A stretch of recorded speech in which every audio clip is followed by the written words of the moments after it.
Hey, what's up guys? Guess who's back? It is the Bafang bottom bracket mid-drive conversion motor. Today we are doing an unboxing, we're doing the building, the conversion, the review, the whole shebang. Let's go. This kit comes in a few different versions. There is a 500, 750, and 1000 watt version. At least that's what they have for sale. But guess what? They actually sent me the 500 watt. I don't know why. Maybe it was the first one that they got in and they wanted to get it going. I really don't know if they are identical except for the software, maybe some extra windings in the motor. I don't know. But either way, let's open sesame. All right, so the glory of this system is the new CAN bus capability. Each of the pieces in this system can communicate with each other for fast, more reliable and accurate troubleshooting, stat collection, and things of that nature. I don't know if the chainring does that, but all the electronic parts do too. So I'm guessing that this is going to be for better serviceability. The previous system was very straightforward, but I think that it had additional costs. Bafang was probably sending out controllers, lights, displays left and right, when if they just had better diagnosis inside of the system, probably would have saved them a lot of time and money. But again, that is just my guess, that's my perception. It's got nothing to do with Bafang. Anyways, let's continue. Okay, welcome to the world M625, M625, 625, M625, 625. I like 625, we'll do that. This is the 68 millimeter bottom bracket width on here. I can tell by the very subtle sticker that they have right underneath the cabling here. I'm guessing that Bafang has a 100 millimeter version on the horizon. It might be done already for fat tire bikes. Anyways, this new M625 has a magnesium case and a pretty familiar look. The cooling fins on the casing are pretty good middle ground, I would say. The BBS HD had very prominent cooling, and obviously the BBS02 didn't have enough for high watt applications. So this is a good middle ground right here. It's not too obtrusive. Standard Anderson connectors for the battery and some pretty clean looking cables as well. This little guy right here directs the cabling underneath so it doesn't just stick out straight towards the ground. So that's a nice little touch right there. Pretty clean look, I would say. Let's take a look at the other stuff that we got. Okay, the display looks pretty normal. It's not turned on, so I don't know much about it. Remote switch is decent. Throttle right here. Now, one thing I noticed about the throttle is that the entire casing rotates. So after you get it screwed on the bike, the whole entire thing moves with it. So that's pretty cool because some of the older ones, they had like just a tiny little latch and those could break pretty easy. But this one I think is a little bit stronger while still keeping the cost relatively low. So that's good. Basic square taper bottom bracket here. Nothing too cool. Brake handles, cabling, and the chain ring, which has a spider. You may have noticed that when I picked it up earlier.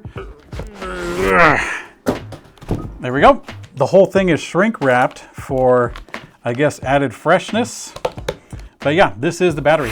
This is a 50 volt, 19 amp hour battery pack. So that is almost 1 kilowatt hour of energy that we have right here between our hands. So if you were thinking that this is going to be a lighter weight system, magnesium casing helps a tiny bit, but if you're using a really heavy battery pack like the one that comes in this kit, then you're kind of offsetting that too. It's a battery. Let me take a look at the mounting bracket here. The mounting bracket itself is not too amazing. Same old basic Anderson connectors. Looks like this is the data port, or yeah, data information cable. So this is going to report all sorts of fun stuff like cycle count. It's going to have the temperature. It's going to have a whole list of other fun stuff on there. Okay, here's a key, basic key, nothing too cool. Well, it does have a little Bafang logo on there. Battery has to be locked for the key to come out. Interesting. Okay. And here is the charge port. Charge port is rather unique. Take a look at that. It has a 4 amp charger in this particular kit. That is fast. It's roughly double what most of the chargers come with. And that's going to be necessary because it's a 19 amp hour battery pack. That is also roughly double what you see in a lot of other batteries. in practicality, it's going to be about as fast as a regular e-bike. It's not going to blow you out of the water with how fast the charger is because it's got a huge stomach to fill.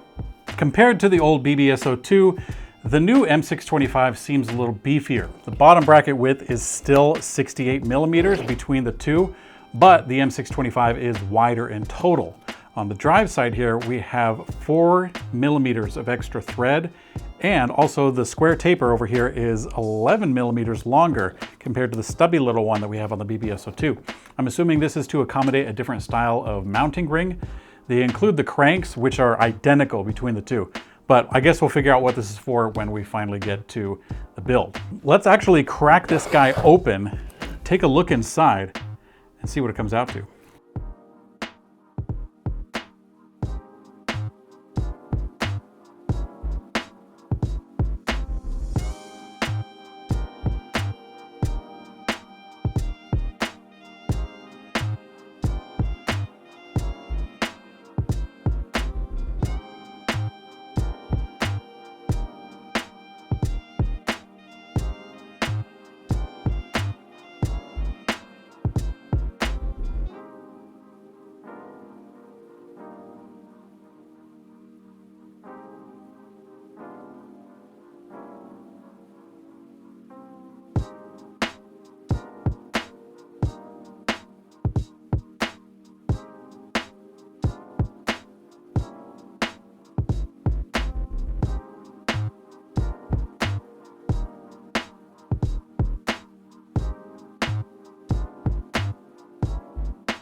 Okay, I am about ready to put some rubber to the road and see how this conversion does. I'm gonna go over to a local e-bike conversion shop, Electrify Bike Company. I want their professional opinion on this motor because they do more conversions in a day than I've done in a year, or maybe 6 months or so. But either way, I wanna see how it does. I wanna see how it compares. They've got some other bikes going with motors on them already, so let's go.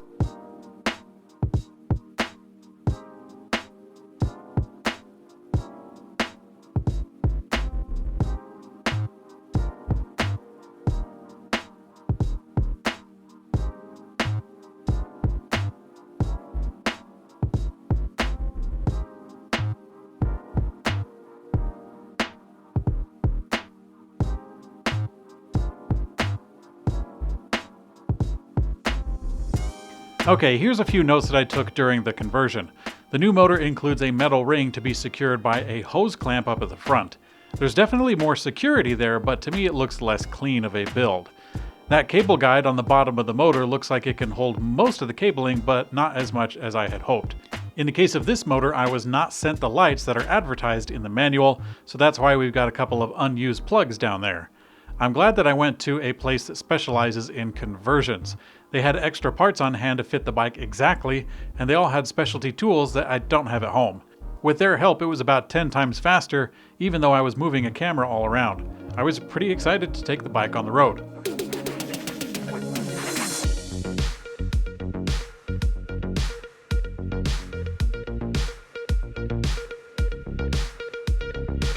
Alright, so I've had some time to digest, ride the bike for a few days, and here are my thoughts.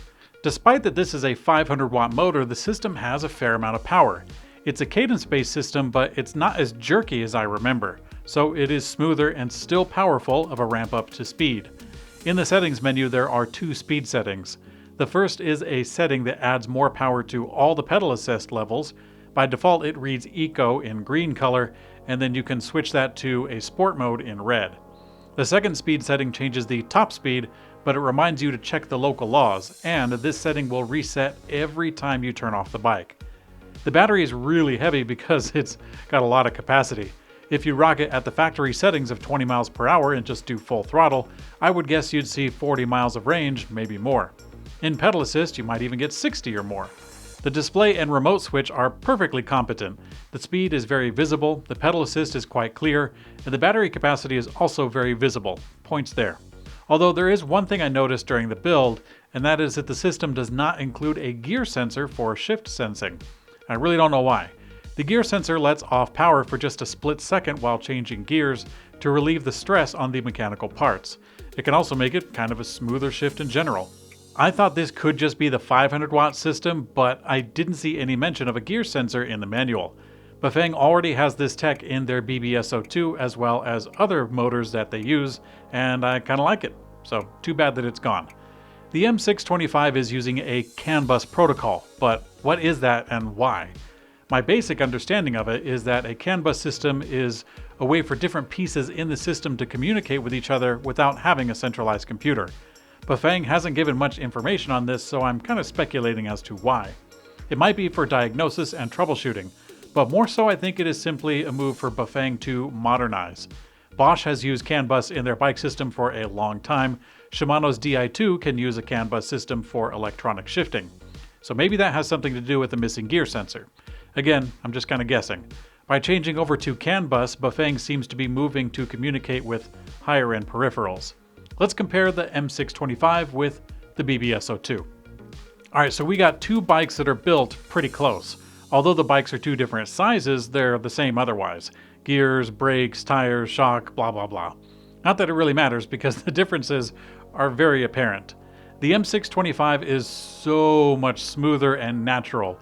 It's not as good as a torque sensor motor even from Bafang, but it's not nearly as intimidating and blasting of raw power like the BBS02 does. The BBS02 with factory settings, it feels like a rocket ship, and clearly Bafang wanted to improve upon that. For cargo bikes or maybe using a motor only for hills, some people want the high watt energy right from the get-go, and that's fine. But for most people, having a smooth ramp of power is a lot more pleasant.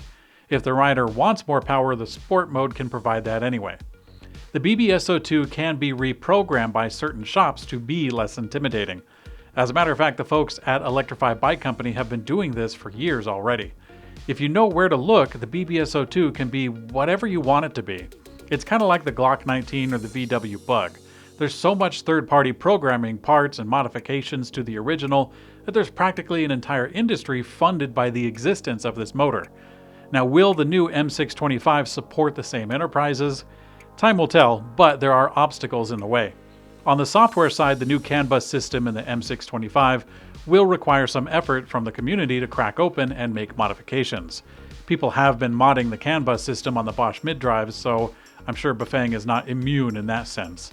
On the hardware side, there really should be no difficulty at all, but there is another thing that I haven't quite mentioned yet. Here in the USA, Bafang built its reputation by manufacturing one of the most popular e-bike motors in the country. Outside the US, they made a mind-boggling amount of motors for the international markets and became one of, if not the biggest, supply companies in the e-bike space. Bafang also developed controllers, torque sensors, really good mid-drive systems for bike companies, and all of this to contend with pretty much anyone in the industry. They have test riders risking their lives on the streets of China literally every day. Bafang has some unreleased systems that, I'm serious, I don't know if I can show you quite yet. All of this, and Bafang makes motors that are a phenomenal value. So why am I telling you this? The popularity of the BBS02 came with a little bit of baggage. Bafang opened up relations with retailers and resellers, and without enforcing agreements, price wars sank the price of the BBS02 into a race for the bottom. As a matter of fact, people started to rebrand the BBS02 to try to show some of the value of their modifications, and the original Bafang got a reputation for being cheap. So Bafang is trying to change that, and one way is controlling the resellers for the new M625 kit. I'm told that Bafang has signed on 4 retailers for this kit in the entire world. I got mine from EUNORAU, who sponsored this video by giving me the kit, if you're curious. The enforced pricing will, of course, make it harder for the modding community to support themselves on a limited number of customers. This will certainly improve Bafang's image in the broader sense, slowly moving away from the cheap motor reputation that needs modification and cleaning up the price war culture that has dominated for a long time. Now, I don't know if the M625 kit will be completely replacing the BBS02 entirely. I actually kind of doubt it.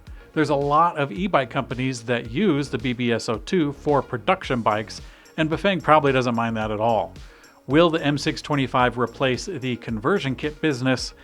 Kind of looks like it. The evolution between the two motors doesn't really necessitate a totally new independent product line, and the retailer control is a big indicator as well. For the average conversion user, I think the M625 is better, mostly due to the smooth ramp and power. Other improvements are neat too, like the mounting ring, the display readouts, a nice throttle lever, cable routing on the tray, and so on. I think this system will meet a lot of customers' needs, and I do genuinely see the appeal of having one source for the complete kit that's more user-friendly. I think Bafang deserves a better reputation in general, and this conversion is a step towards that. Now, we've covered a lot of ground, and there is a lot more to discuss. So what do you guys think about all this? What am I missing? Let me know in the comment section below. I'm Mikey for Blue Monkey Bicycles, and I will see you on the later.